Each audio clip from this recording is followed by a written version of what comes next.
Buongiorno o buonasera, io sono Elena, benvenuti nel primo video di Halloween di questo canale. Vi leggerò come sempre articoli di giornali di fine Ottocento e ho pensato a questo speciale perché i temi trattati diciamo che sono a tema con il periodo. Iniziamo!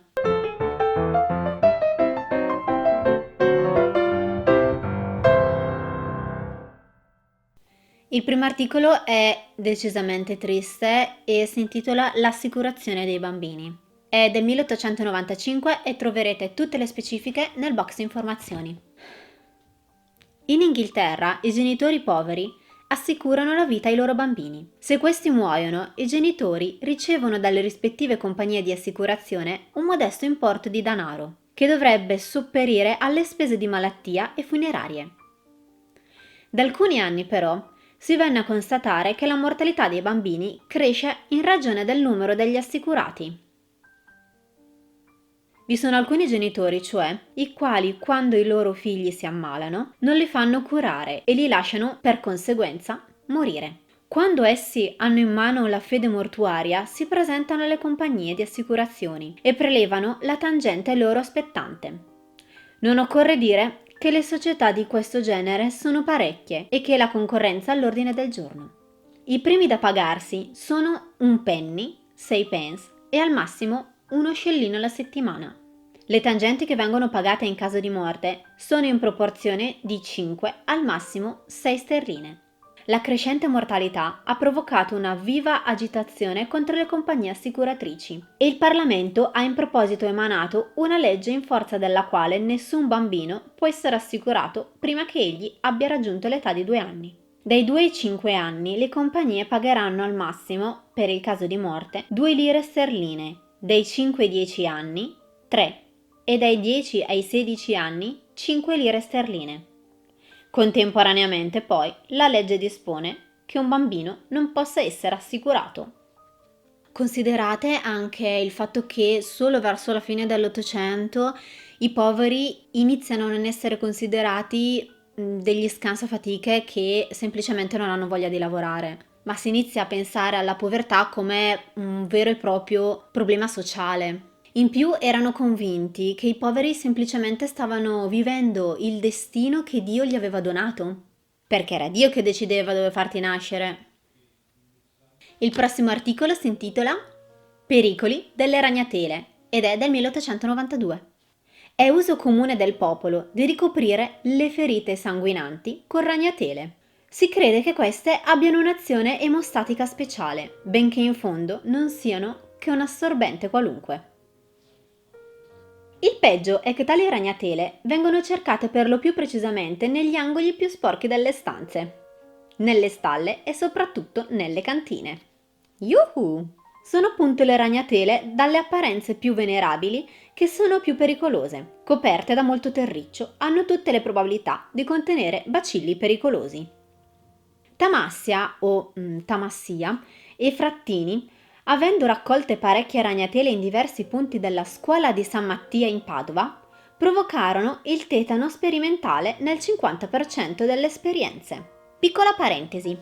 Arrigo Tamassia o Tamassia nel 1892 era il presidente della facoltà di medicina dell'Università di Padova e prima fu professore di medicina legale sempre a Padova. Se pensiamo che l'uomo è più refrattario del coniglio, ne resta pur sempre un pericolo sufficiente perché si escluda assolutamente la pratica di usare le ragnatele come emostatico, tanto in nome della polizia quanto soprattutto in nome dell'igiene. Che non si tratti di pure speculazioni scientifiche dimostra il caso stesso che invogliò i suddetti scienziati ad istituire quelle ricerche. Essi erano stati citati come periti in un caso di ferimento seguito da morte. Un contadino aveva ferito un compagno in una rissa mediante un colpo di randello. 14 giorni dopo, il ferito era colpito dal tetano e moriva. Questo esito aggravava di molto la posizione dell'imputato. Si trattava di una sgraziata combinazione, è vero, ma la ferita appariva pur sempre la causa del tetano. Ma i periti, aperta una piccola inchiesta, constatarono che la ferita era stata subito ricoperta da un'enorme sudicissima ragnatela, tolta da un angolo della stalla, e rimasta in posto sino al sopraggiungere del medico. I periti non esitarono ad incolpare la ragnatela di aver provocato il tetano e l'imputato, ammessa la provocazione, fu assolto. È certo che 20 anni fa una tale circostanza decisiva, ma rintracciabile solo con intelligenti fatiche, sarebbe con grave danno della giustizia completamente sfuggita. Ecco, pensate che all'epoca di quest'articolo mettere le ragnatele sulle ferite era considerato il rimedio della nonna. A fine Ottocento già esisteva il vaccino contro il vaiolo ed in Italia venne reso obbligatorio nel 1888. Nel 1890 il batteriolo Behring con il suo collega Kitasato, di cui sicuramente ho sbagliato la pronuncia, annunciano di aver scoperto il siero per combattere la difterite e il tetano. E proprio nel 1892 iniziò la produzione su larga scala di questo siero ed in pochi anni il tasso di mortalità passò dal 60 al 20%. Volevo concludere con un piccolo articolo dove il titolo dice tutto. Sono morto!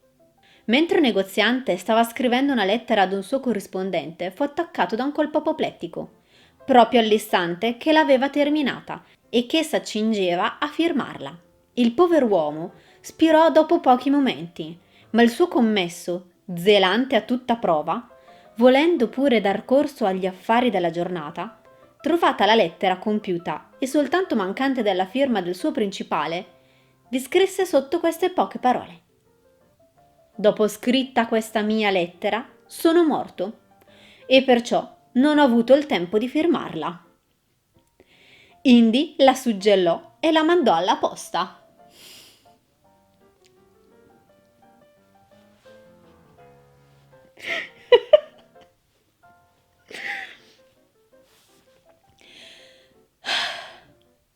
Spero che questo video vi sia piaciuto. Se è così lasciate un mi piace, un commento, condividetelo e se vi è proprio piaciuto tanto iscrivetevi al canale. Ci si rivede per leggere altri mirabolanti articoli. Ciao ciao!